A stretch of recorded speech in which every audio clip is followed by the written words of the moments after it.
Ça se peut-tu que le panier ne soit pas du bon bord?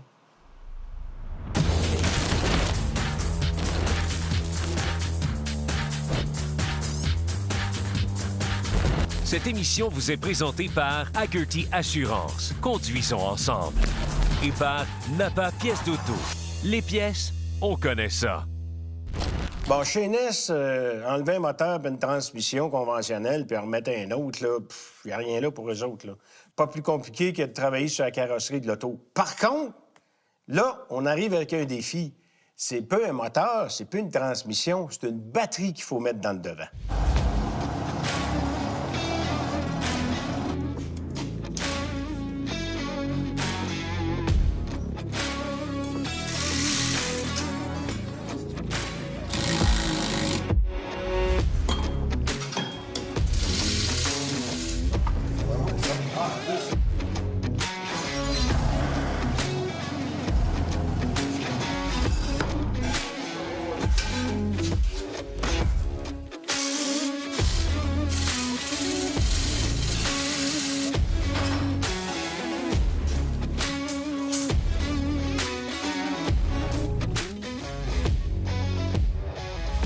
Bon, là, maintenant que la batterie est en place, on va installer la carrosserie par-dessus le châssis et la batterie. Parce que de la façon que la batterie arrive dans l'habitacle, c'était pas faisable de faire le contraire.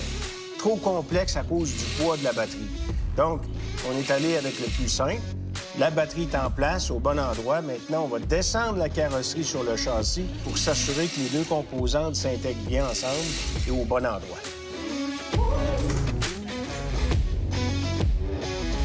Bon, ben là, c'est le fun, on s'en va à peinture. Puis la peinture, ben, c'est l'étape bonbon un peu. Il y en a plusieurs, là, qu'on va dire durant la série, mais c'en est une, ça, parce que c'est la récompense. On va voir enfin la voiture peinturée, tu sais. Alors, on a choisi une couleur de bleu qui existait déjà dans l'industrie, sauf que Martin, il est allé avec un petit peu sa recette personnelle. Il a fait des petits mélanges secrets, il a rajouté des affaires. Surtout, entre autres, beaucoup plus de métallisé, pour essayer d'avoir un effet très, très reluisant lorsque la voiture est au soleil, par exemple, ou exposée à une lumière très forte. Sinon, on a comme un bleu nuit où là, le métallique sort moins. Donc, la voiture se transforme en fonction de la lumière. C'est vraiment génial.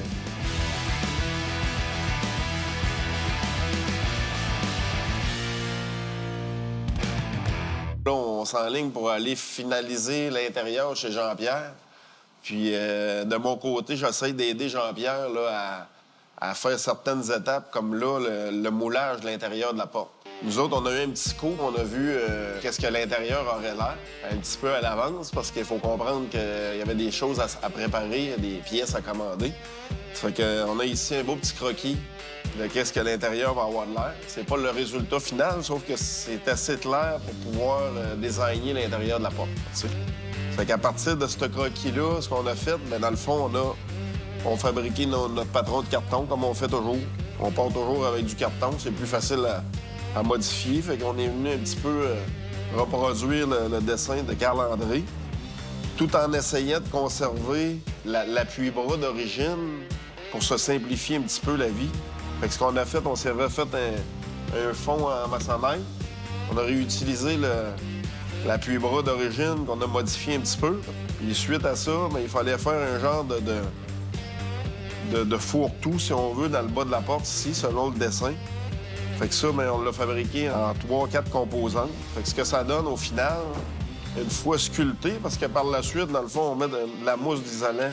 On va venir sculpter notre intérieur, la forme exacte qu'on veut. Autrement dit, que Jean-Pierre nous recouvre en cuir, tu sais. Mais là, il faut toujours penser, quand on fabrique ça, de quelle façon que le gars d'intérieur, il va le recouvrir. Tu peux pas avoir des raccoins comme ça, puis mettre son cuir là, puis que ça y aille partout comme de la peinture, comme par magie, tu sais.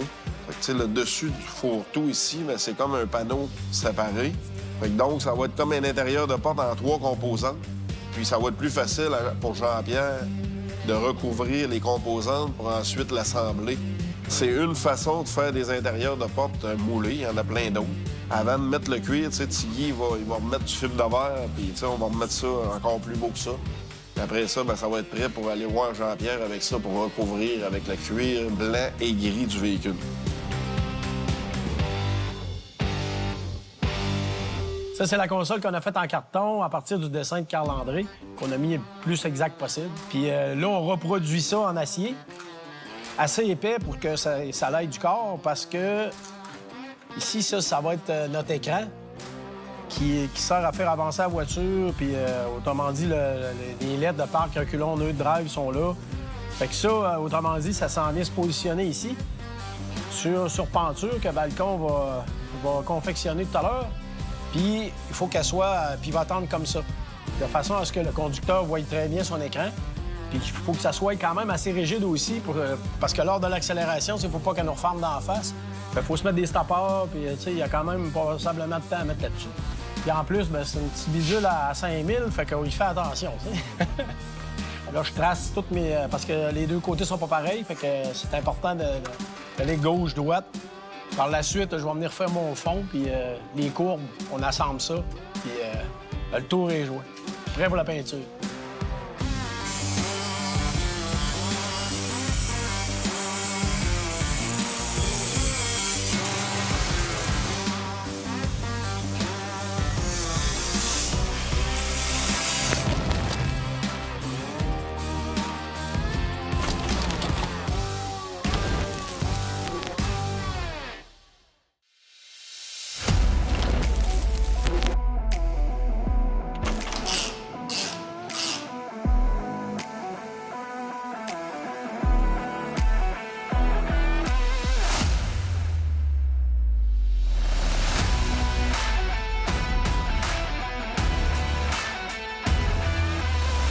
Ce matin, on va voir apparaître le véhicule parce qu'on assemble les deux ailes en avant, on assemble le capot. On va probablement assembler le coffre arrière puis le pare-choc en arrière. C'est toujours le fun dans un projet quand on est rendu à ce point-là, tu sais. De mettre un peu de chrome sur l'auto aussi. On en a déjà commencé à en mettre un petit peu autour du pare-brise et tout. Mais là, c'est à chaque morceau de chrome qu'on pose, là, c'est le dessert. Après ça, là, il va y avoir le bout de plate de la finition là, qui n'en finit plus, là, les petits détails et ces choses-là. Là. Mais là, pour aujourd'hui, ça va faire un gros boom. Là. Ça va nous encourager, toute la gang, là, de voir le char apparaître. Après ça, ben là, on donne un coup pour le finir, tu sais.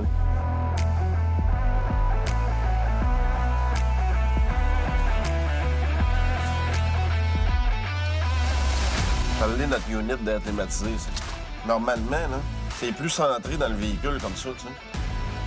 On n'a pas cette boisse-là qui est notre batterie là, de Tesla qui dépasse par l'intérieur. Fait que là, ça ici, théoriquement, c'est fermé. Fait que là, ce qu'on a fait, c'est qu'on est venu faire une cavité à l'intérieur là, pour laisser rentrer notre machine ici. Mais là, quand on pèse dans ce trou-là, mais après ça, il faut le refermer par l'intérieur parce que là, on est comme dehors, là, dans la fête, là, tu sais. C'est les petites affaires qu'on essaye de finir avant d'aller chez Jean-Pierre parce que là, après ça, Jean-Pierre, lui, va tout nous recouvrir ça.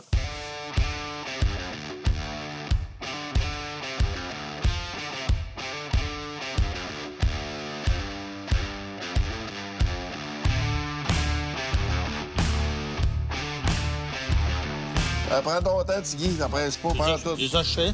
Il n'y a plus de sang au bout des doigts, mais prends ton temps.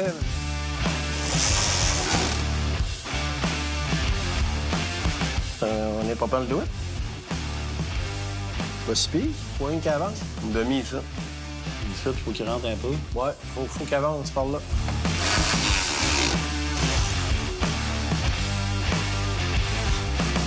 Beau, Tigui?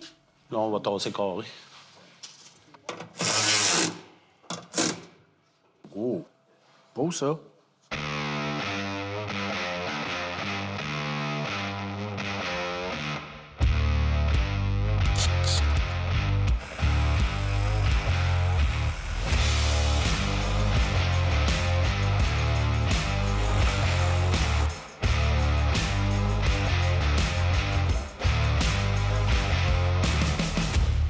Les yeux sont de printemps, sans sourire, et ça me fait rire. C'est une bonne, celle-là. Oui. Et route de même, là, faut pas s'énerver avec ça. Non, mais non. C'est bizarre ce qu'il fait. Hein? On a un problème avec le mouvement de la penture du côté du chauffeur. Elle se rend pas, autrement dit, quand elle arrive à un certain niveau, normalement, elle est supposée de s'affaisser. Mais elle le fait pas, de ce côté-là. Peut-être on est en train d'essayer de savoir pourquoi. Tu vas le voir, le mouvement, là, quand il va descendre. Là. Attention devant du haut. Il va partir, puis il va glisser. C'est là. Elle le fait pas l'autre bord. Hey, tu vois, là? Ouais. Commence à déjammer, là. Viens, relève. Hop. Moi, à force de jouer avec, là.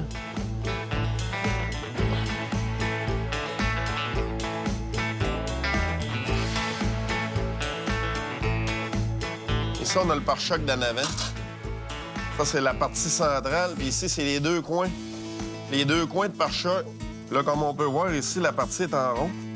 Puis mon père, il avait fait chromer il y a de ça 5-6 ans, quand on avait commencé le Cadillac. Il avait trouvé ces coins-là qui étaient pourris. Ils sont pourris sur tous les Cadillacs. Parce que, regarde, c'est comme un gros plat. Puis tout le sable va se ramasser à l'intérieur de ça, puis de la gadoue, puis l'eau, puis tout. C'était une pièce sur le pare-choc de Cadillac qui est tout le temps pourrie. Fait que lui, les siens étaient pourris. Il avait trouvé ceux-là, mais ça vient d'un 64. Et on était convaincus qu'ils étaient pareils jusqu'à aujourd'hui.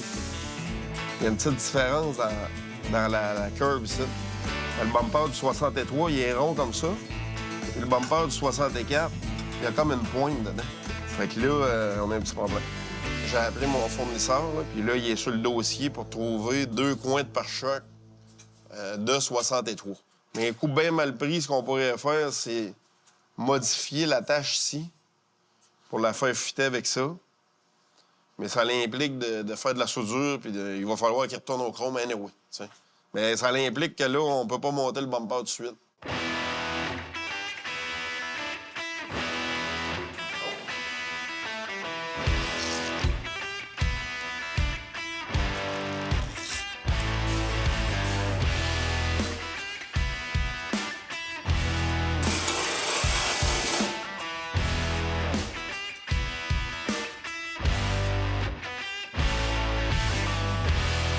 Bon, ben là, maintenant, c'est le temps de déplacer la voiture puis de l'amener chez Jean-Pierre Bergeron pour installer le toit. C'est vraiment sa spécialité, les toits.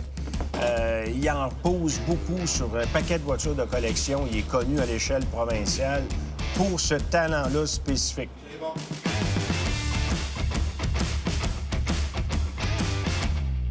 La pièce principale qu'il faut régler, c'est le toit. C'est pour ça qu'on est ici aujourd'hui. Tout le reste, les intérieurs de porte, les bancs, tu sais, Jean-Pierre n'a pas nécessairement besoin de l'auto pour ça. Fait que là, en même temps, bien, on a la visite de Sylvain Raymond qui va faire les branchements du système de son. Benoît a tout fait les caisses de son, tous les supports pour installer les composantes. Fait que ça, c'est tout prêt à brancher. Fait que Sylvain va nous brancher ça. Après ça, nous autres, on va pouvoir faire la finition dans le cas. Les panneaux pour cacher tout ça. T'sais.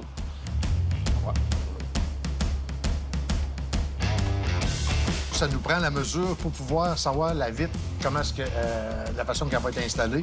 Parce que là, il y a un zipper après la vitre. Fait que là, il faut qu'il y ait un espace. Fait qu'il faut connaître la grandeur ici d'origine pour pouvoir poser le toit d'origine aussi. Fait que ces deux ces deux pièces-là aussi, il y a une différence de jeu entre les deux. C'est important de le savoir. Parce que là, à partir d'en avant, on met des pads qui, elle, retient toutes les distances qu'il y a entre chaque arceau. Fait que ces deux pads-là, un de chaque côté, c'est ça qui maintient le frame ensemble. Puis après ça, on installe la vitre. Il faut qu'elle soit souple pour aller se placer dans le fond du véhicule.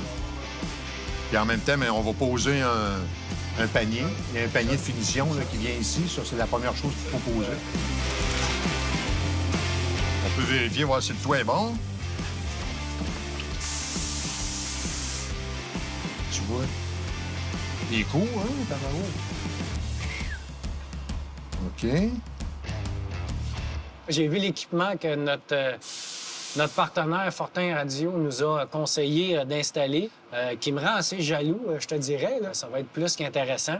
Fait que dans le fond, on va se concentrer un peu sur l'arrière, l'avant étant pas tout à fait complété. Fait que c'est un peu ici le centre nerveux de l'installation. On travaille avec des amplificateurs Helix parce qu'ils sont très compacts. Fait que ça permet de les dissimuler un peu partout dans un véhicule sans prendre trop d'espace. Finalement, bon, on a installé deux subwoofers dans les panneaux qui vont être cachés. C'est ce qui va amener vraiment la présence sonore avec les fréquences de sous-grave.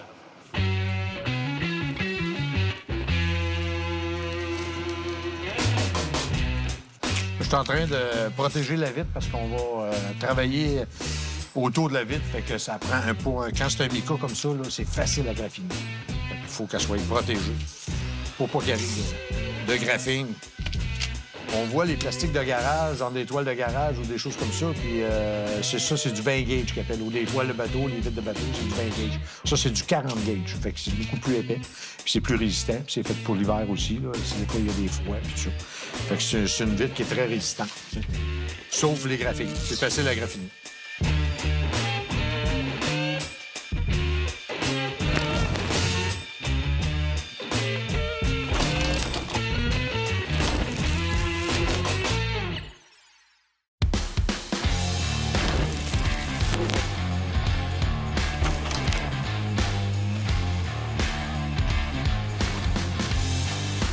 La première affaire qu'on met sur la barre, ben, ça va être ça.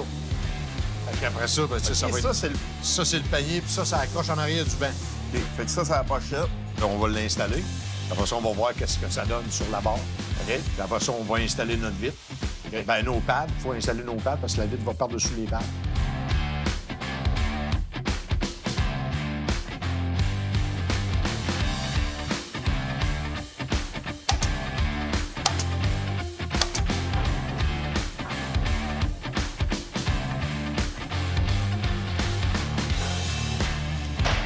Tire en masse. Voilà.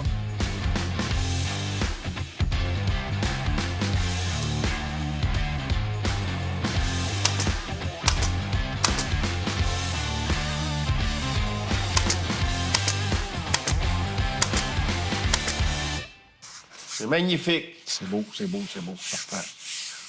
Fait que juste pour l'instant, on va le laisser de même. On va poser le panier, dans le fond. Ouais, c'est ça.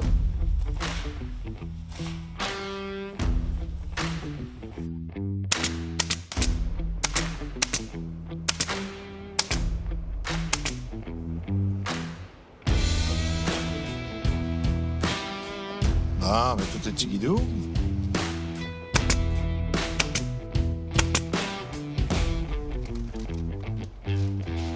Ça se peut-tu que le panier ne soit pas du bon bord? La cuirette du fond, là. Oui. Ça s'en vient comme ça, qu'elle embarque de même par-dessus. Ben là, après ça, quand t'es dans le fond, ben tu vois pas le galvaniser. Ah oui, t'as raison. On va le visser quand même, on va prendre nos mesures.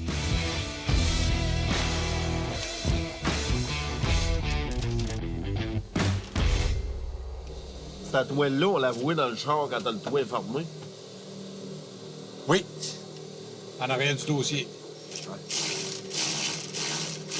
Elle va être accrochée sur le banc, mais elle sera pas de la même couleur. Je n'en refais une avec la cuirette? Ben, tant qu'elle l'a redessinapée, puis la... Ouais, c'est ça. Je m'en refais une.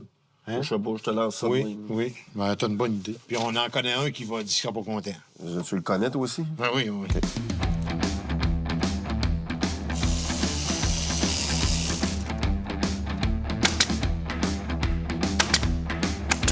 Oh, t'as pas moi.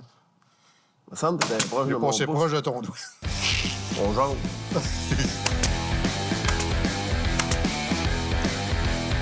Quand le toit baisse, on voit là, le fond du... Il n'y a pas de tapis, rien. Là, on voit le fond... On verrait le fond de la valise si ça serait pas là. Fait que vu que ça, c'est là, bien, ça fait une belle finition quand le toit est baissé en dessous. Puis après ça, bien, on met un genre de protecteur de toit par-dessus ça là, pour faire une finition. Mais sûrement qu'eux autres avaient juste ça disponible à ce moment-là pour ce genre de toit-là. Fait qu'ils envoyaient un toit ce qu'il y a de plus proche du blanc. T'sais. Fait que, parce qu'habituellement, c'est noir. Ça. Et puis là, nous autres, notre cuirette de bain, c'est cette couleur-là. Fait que c'est sûr que ça va paraître parce que le dos du dossier va être de cette couleur-là. Et puis, on voulait pas avoir de contraste dans le fond. Il faut vraiment que ça soit le plus uniforme possible. Fait que là, on va aller en faire un. On va en fabriquer un à partir de ce gabarit-là. Et puis, on va recommencer. Puis, ça va être parfait.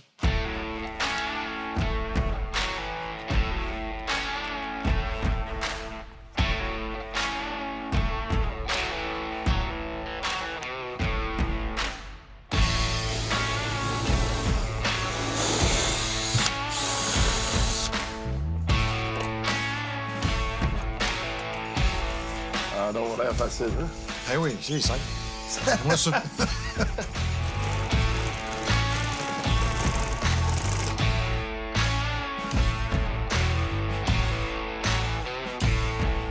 Tiens, mon Christian, on s'en va installer ça, mon homme?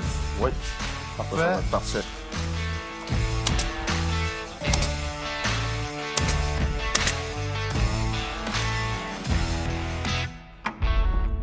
Faut que j'apporte mes lignes à frein, cette là. Fait que là, j'ai passé ma ligne là, tout le long du frame pour que ça soit propre et que ça accroche nulle part. Je l'amène jusque-là. Avec l'espace que j'ai.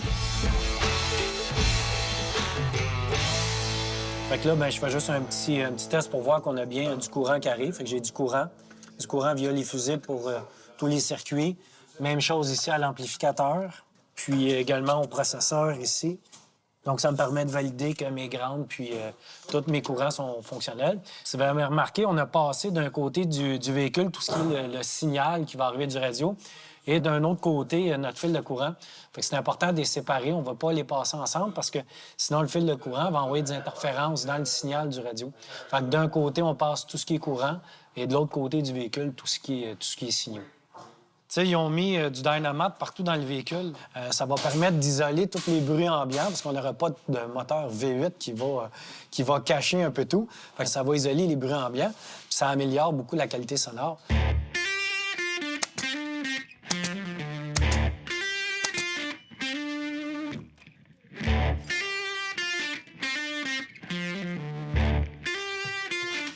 Bon, le touet. C'est là que le fun commence. Ouais.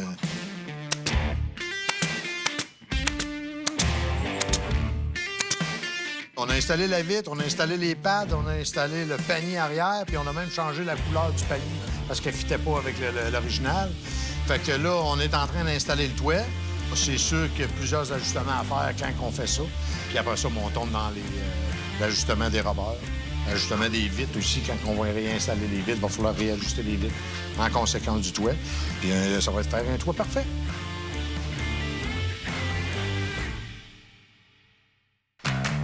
Crinqué vous a été présenté par Hagerty Assurance. Conduisons ensemble. Et par Napa Pièces d'auto. Les pièces, on connaît ça.